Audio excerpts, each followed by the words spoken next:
Oke, kita mulai terus ya. Bismillahirrahmanirrahim. Assalamualaikum warahmatullahi wabarakatuh. Waalaikumsalam warahmatullahi wabarakatuh.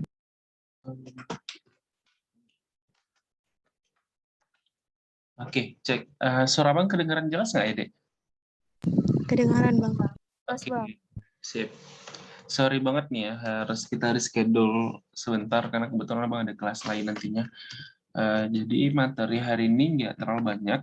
Sambil yang udah Bang share di grup kelas juga, hari ini adalah pertemuan ketiga ya. Yang akan kita bahas adalah mengenai ROC, akurasi dan precision, dan satu lagi adalah F-measure.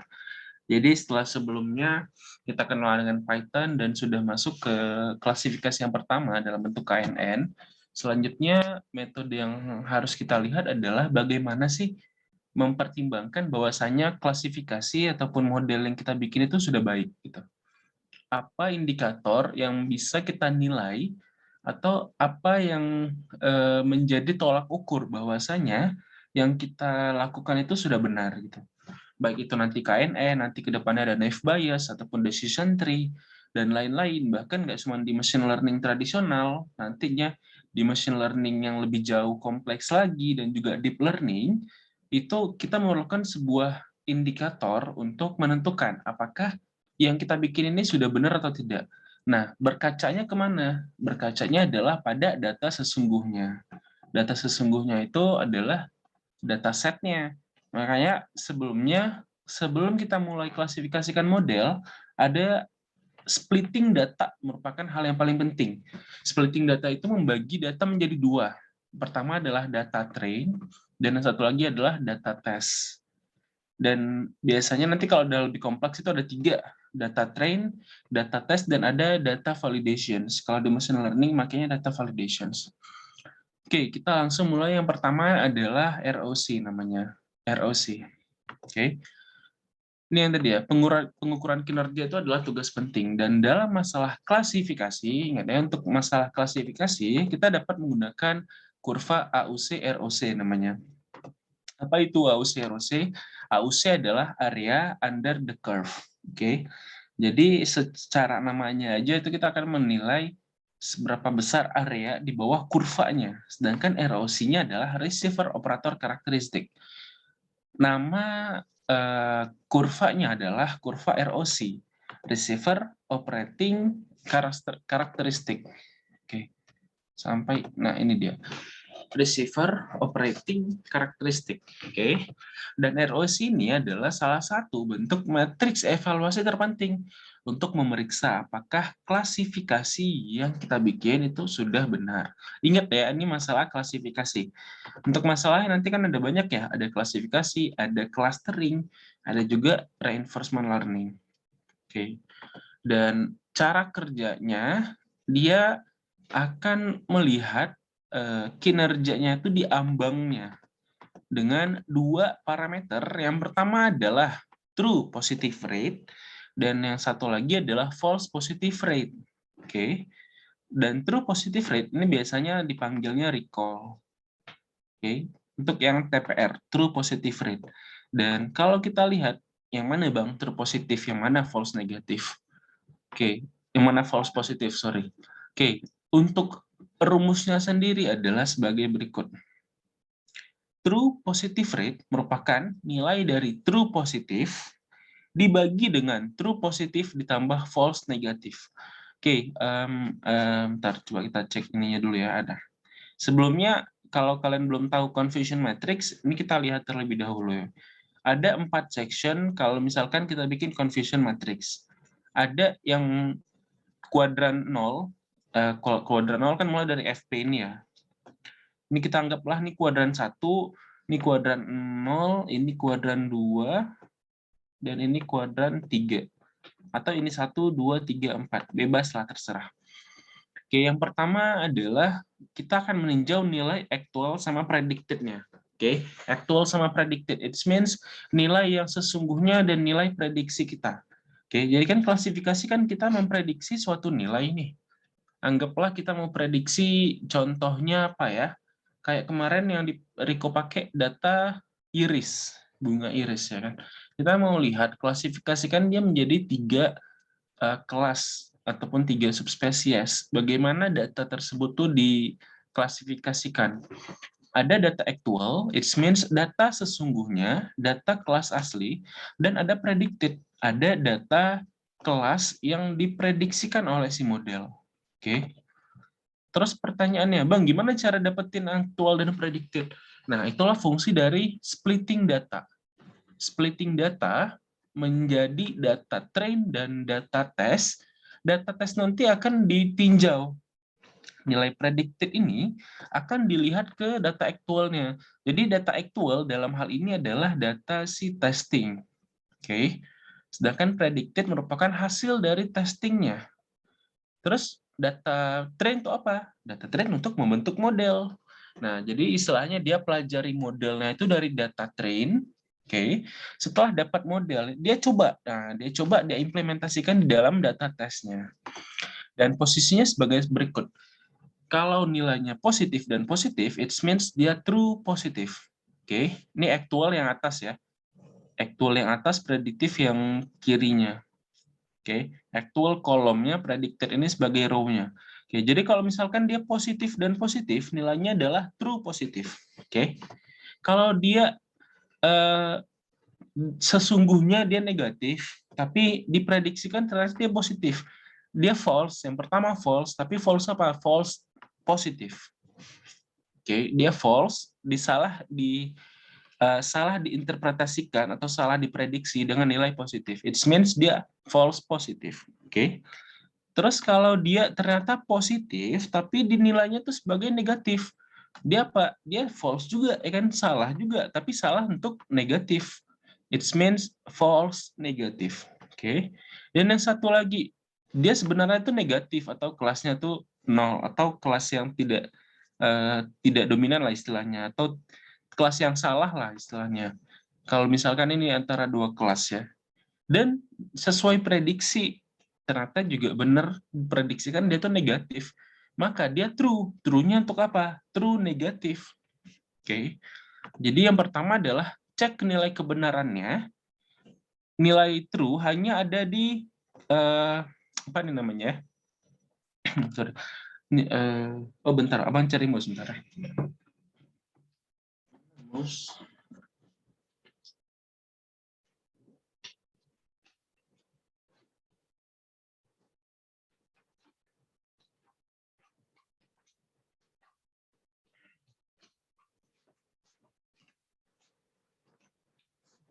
Ya, oke. Jadi kita lanjut. Nah, nilai true hanya ada di sini dia. Hanya ada di apa nih namanya? Diagonal utama. Oke. Jadi nanti terserah sih mau ada berapa scalingnya kan. Baik 3 data, 4 data. Nah, ingat nilai true selalu berada di diagonal utama. Oke, di sini. Nah, ini pasti nilai true. Nah, kalau pada 2 kali 2, sisanya ya false. Nanti dicek aja nilainya itu seperti apa. Kalau dia negatif dan prediksinya salah, maka terus false dulu, ya kan? Ini prediksi salah, dia false. Terus dia salah memprediksi sebagai apa? Positif. Artinya false, positif. Oke. Terus nilai dia itu salah juga prediksi. Salahnya false dulu, ya kan? Nah, setelah false, dia ternyata memprediksikan sebagai negatif. It means false negatif. Nah, jadi nilai false negatif dan nilai false positif ini memang agak kebalik-balik, ketukar-tukar. Tapi yang harus diingat tuh bentuknya kurang lebih seperti ini aja. Yang paling mudah adalah true-nya. Nilai true tuh selalu berada di diagonal utama ya. Oke. Oke, kita next. Kita back lagi ke sini.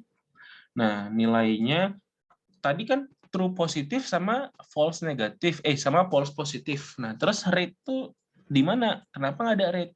Nah, nilai rate itu adalah nilai pembagiannya lagi. Kalau recall ataupun untuk true, oke, ini adalah true positif dibagi dengan true positif tambah false negatif. Coba kita lihat. Kalau misalkan nilainya adalah true positif, Bang anotet ulang. True positif dibagi dengan true positif ditambah false negatif. Nah, jadi nilainya adalah nilai positif ini. Ya, jadi nilai true positive rate adalah nilai ini ya. Nilai true positif yang atas dibagi dengan true positif ditambah false negatif. Oke, itu nilai recall. Recall itu ya recall sih. Kalau misalkan representasi datanya adalah untuk melihat berapa jumlah yang benar diklasifikasikan sebagai positif. Sisanya, sisanya. Selanjutnya adalah false positif. Nah, nilai false positif kita cek false positif dibagi dengan FP tambah TN. Oke, kita cek. False positif ada di mana dia? Nah, false positif ada, Abang notate di sini. Oke. False positif dibagi dengan false positif ditambah true negatif. Nah, di bawahnya langsung. Jadi false positif dibagi dengan false positif ditambah true negatif. Oke.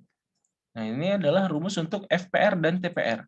True positive rate dan false positive rate. Oke, lalu kedua ini kita pakai untuk apa? Nah, kita lanjut ke elemen selanjutnya, untuk ke ROC-nya. Nah, untuk nilainya tuh kurang lebih seperti ini. Ini kalau kita gambarkan sebagai diagram Venn, ada nilai pertama nilai semestanya keseluruhannya, lalu nilai di dalam ini adalah prediksinya. Oke. Ada prediksi yang benar. Nah, prediksi yang benar adalah di sebelah sini, yang setengah lingkaran warna hijau. Dia adalah true positif. Oke, artinya dia benar diklasifikasikan dan dia nilainya adalah positif. Sedangkan di sisi lain adalah setengah lingkaran warna merah ini adalah false positif. Artinya dia salah diidentifikasikan dan kesalahannya itu adalah diidentifikasikan sebagai positif. Oke.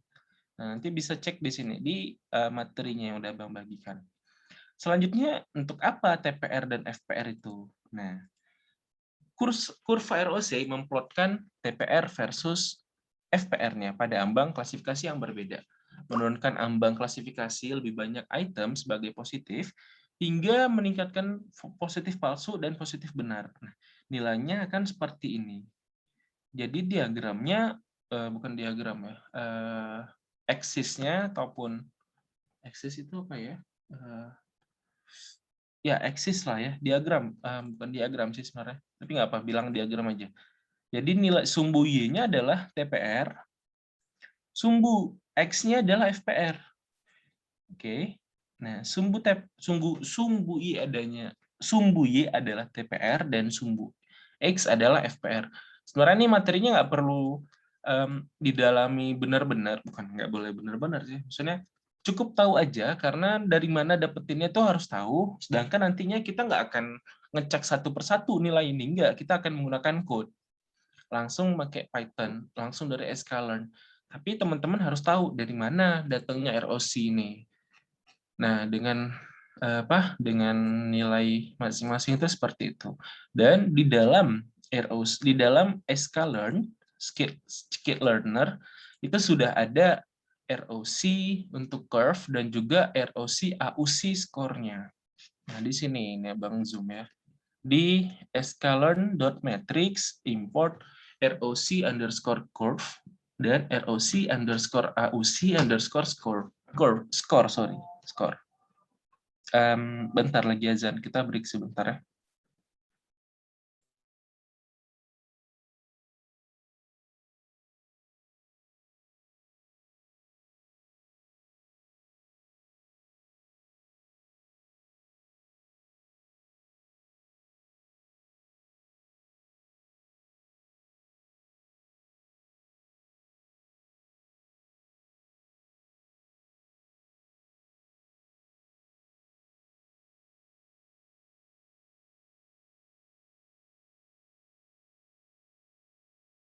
Oke.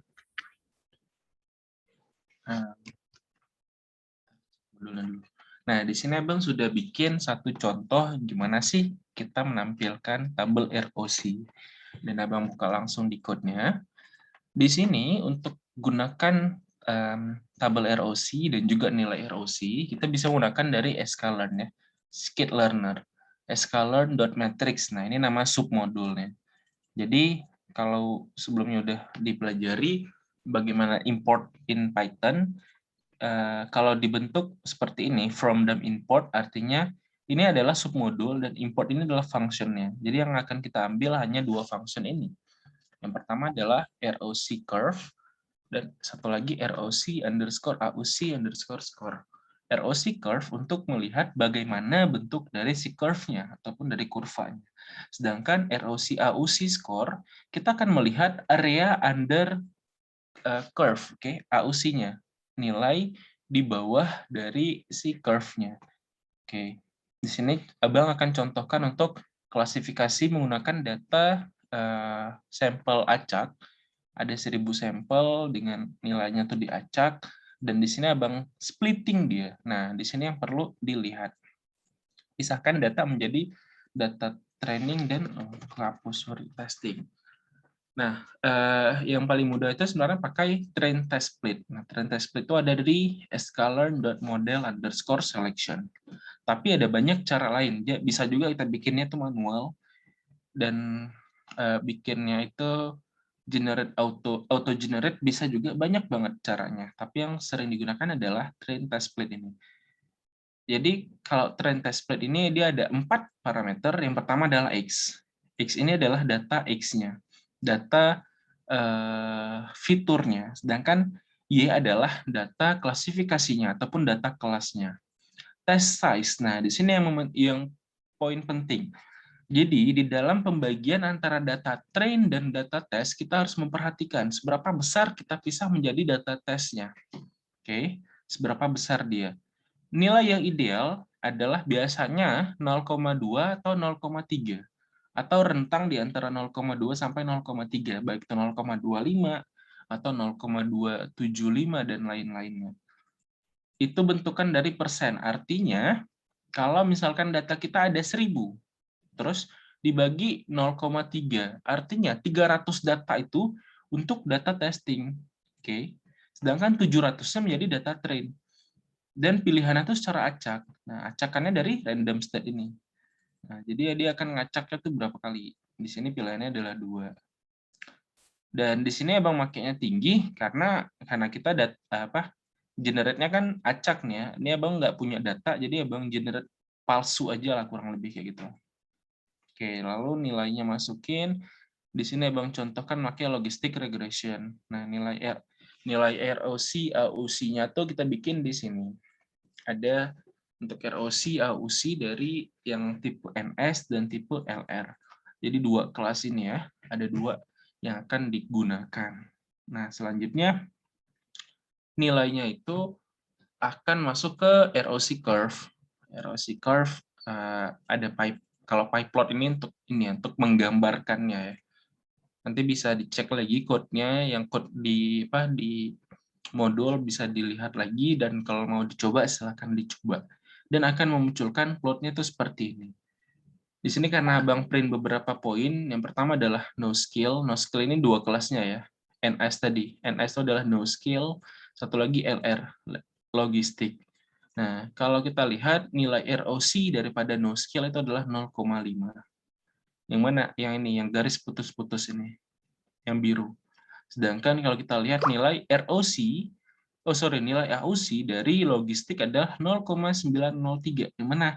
Yang warna kuning ini. Nah, nilainya begini nih. Nah, gitu. Oke. Pertanyaannya adalah semakin besar nilai AUC itu merepresentasikan apa, Bang? Semakin besar nilainya dan semakin mendekati 1 di ujungnya, itu it means akurasinya itu semakin baik, ataupun bukan keputusan ya, hasil klasifikasinya itu makin baik. Oke, bentukannya nanti akan seperti ini. Kalau mau mendalami lagi nanti boleh silakan cek referensi lain, dan ROC ini banyak juga digunakan bahkan hingga ke deep learning. Ini yang kita pelajari kan masih machine learning yang tradisional ya. Oke, itu yang ROC. Untuk ROC ada pertanyaan, kita lanjut. Gimana, ada? Waduh, bentar lagi jam 4 deh. Oke, Abang lanjut aja ya. Ada akurasi dan presisi. Nah, nilai ROC ini kan tadi kita melihat datanya itu berdasarkan statistik ya. statistik dari si kawan ini tadi. Dari si, rate ini. Oke, selanjutnya gimana kalau kita mau melihatnya itu dari tinjauan langsung data asli. Nah, data yang kita prediksikan benar dan juga dari seluruh prediksi. Kita bisa gunakan namanya akurasi. Akurasi adalah bentuk dari nilai dari prediksi yang benar dibagi dengan total seluruh prediksinya. Oke. Dan untuk jenisnya tuh banyak banget pada regresi maupun klasifikasi. Ada yang pertama R-square, adjusted R-square, mean absolute error, MAE biasanya. Kalau kalian kemarin udah belajar statistik. Lalu ada MSE, mean square error. Dan pada klasifikasi contohnya ada confusion metric dan relative matrix, F1 score, dan yang tadi AUC, ROC juga. Itu nilai pada evaluasi akurasinya. Nah, sebagai contoh di sini Abang akan menampilkan terlebih dahulu confusion matrix. Oke. Jadi kan kita udah ngomong nih, Bang, ini kan bentuk confusion matrix. Pertanyaannya adalah gimana cara kami dapatin confusion matrix? Apa ini langsung muncul? Nah, tentu saja jawabannya tidak. Dia akan muncul dari generating kita. Oke, ini ada juga code yang Abang tampilkan. Sebentar lagi, komat.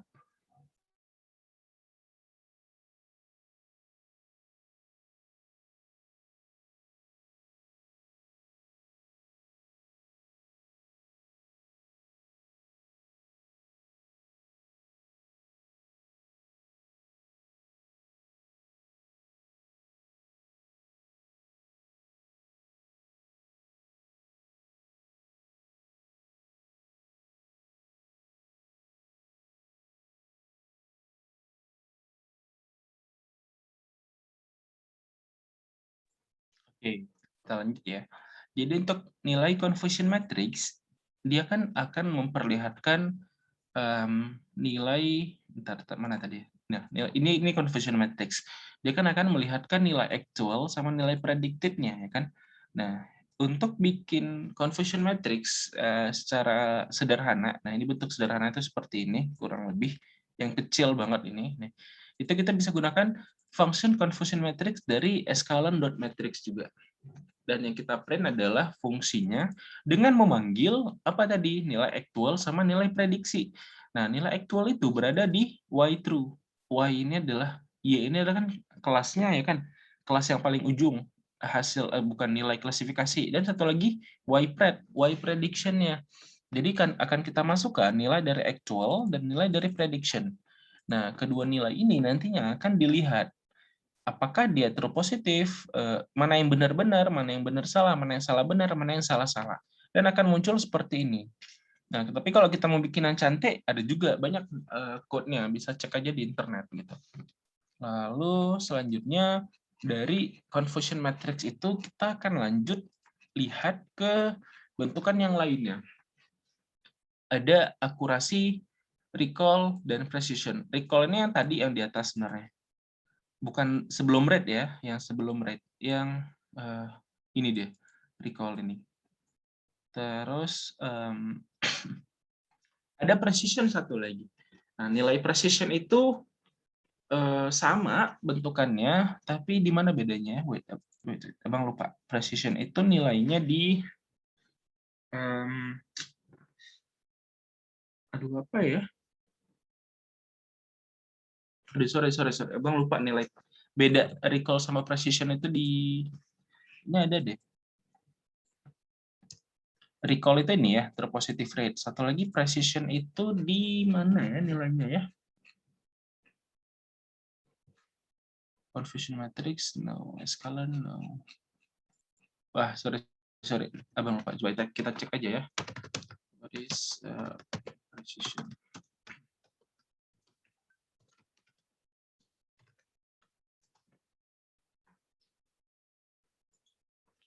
Sorry ya, Bang lupa nih. Pada salah kita coba cek. Oke, precision itu, ini dia. Positive predicted value is the fraction of relevant instance among the retrieved instance, while recall sensitivity. Ini dia. Oke. Oh ada, lo ternyata ada nggak sih? Di sini gambarnya. Nah ini dia, ada ternyata precision, sorry. Jadi nilai precision adalah nilai dari true positif dibagi dengan nilai true positif ditambah false negatif ya. Ini nilai yang di dalam lingkaran nilai istilahnya. Oke, sedangkan recall adalah nilai dari true positif dibagi dengan false negatif. Nah, itu dia false negatif. Nilainya bisa cek di sini. Tapi untuk penggunaan code-nya langsung aja juga sama aja menggunakan nilai dari bukan nilai, function dari sklearn.matrix. Bisa langsung. Sklearn ini memang fungsional banget untuk machine learning. Emang hampir semua function dan approach dalam pendekatan di machine learning itu semua disediakan oleh sklearn. Ada accuracy score, confusion matrix, recall, dan precision. Dan bisa dipilih untuk yang mana. Oke, untuk yang ini ada yang mau nanya accuracy dan precision. Ini materinya sederhana sih, nggak masuk ke KNN yang kayak kemarin. Ini kita hanya meninjau aja. Kalau nggak ada, satu lagi yang terakhir adalah F-measure. F-measure juga salah satu bagian dari penilaian ataupun evaluasi dari klasifikasi ya, F1 score. Wait, kok gini? Oke. Nilai F-measure atau sering disimbolkan sebagai F1 ya. F1, nilainya adalah F1 emang. Dia itu akan memberikan nilai skor tunggal yang harmonic mean. Oke, harmonic mean dari precision dan juga recall. Dapat diartikan sebagai 2 kali nilai dari precision dikalikan recall dibagi precision plus recall. Oke, dan nilainya itu minimumnya adalah 0, maksimumnya adalah 1. Oke, nilai minimumnya adalah 0, maksimumnya adalah 1. Dan nilai 0 merepresentasikan skor yang terburuk. Sedangkan nilai 1 merepresentasikan nilai terbaiknya atau skor terbaiknya. Dan F1 dapat kita gunakan juga dari sklearn lagi. Sklearn.matrix. Mana ininya? Coba cek ya. F1, ini dia. Kita gunakan dari sklearn.matrix import F1 underscore score.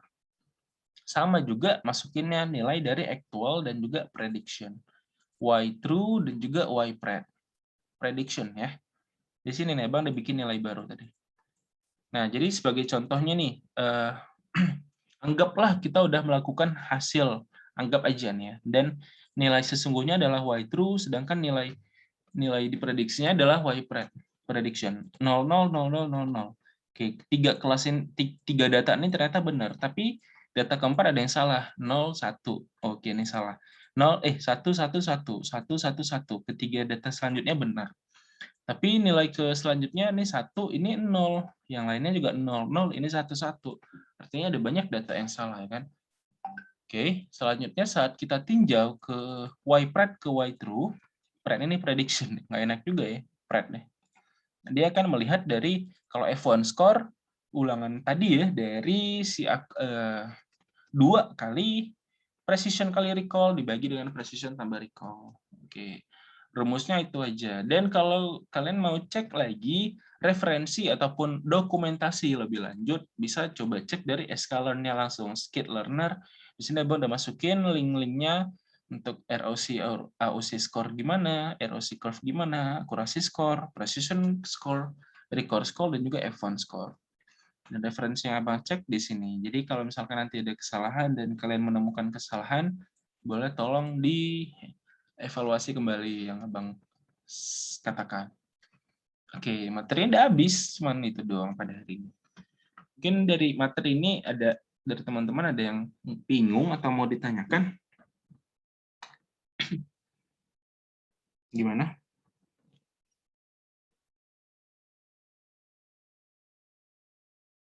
Ada?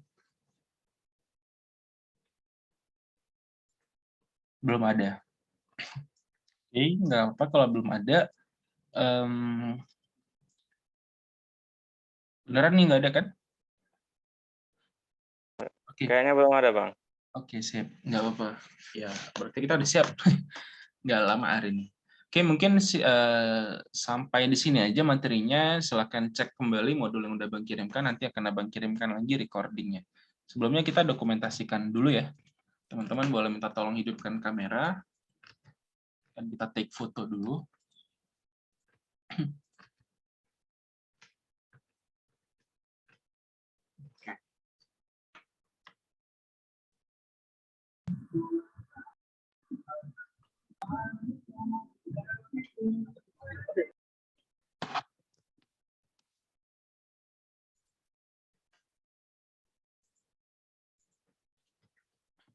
Biar Verban juga hidupkan kamera. Iya.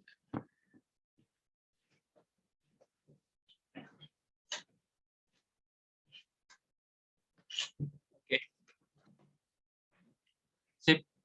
Lihat ke kamera ya. Ada 2 slide. Slide pertama 1, 2, 3.